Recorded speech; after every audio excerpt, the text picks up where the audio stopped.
So, one of the things that people like to bicker about these days in politics is a quote unquote livable wage. Um, Whatever the heck that's supposed to mean. Uh, Fast food workers deserve a livable wage.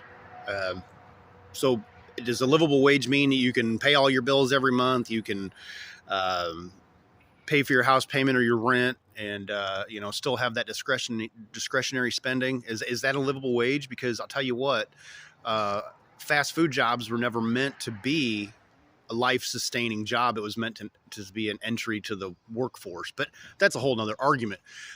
My point of this video is that if you're griping and complaining about people earning a quote unquote livable wage, you're screaming into the wind because you're getting upset at the wrong things. All right. It doesn't matter how many dollars that you earn or how many bottle caps or whatever they call currency. It doesn't matter how many that you make in a year.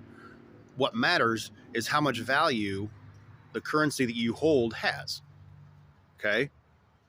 Because if the federal government just goes on their computers and they add a bunch of zeros and ones and zeros to the bond market and everything else, and they just print money out of thin air, that is completely eroding the purchasing power of the currency that you hold, because it's the simple concept of the more of something there is, the less value there is in it.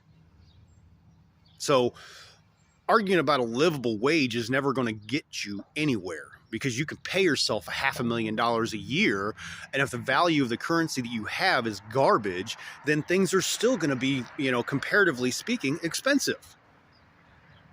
So stop screaming about paying a livable wage and start screaming about making your currency actually worth something.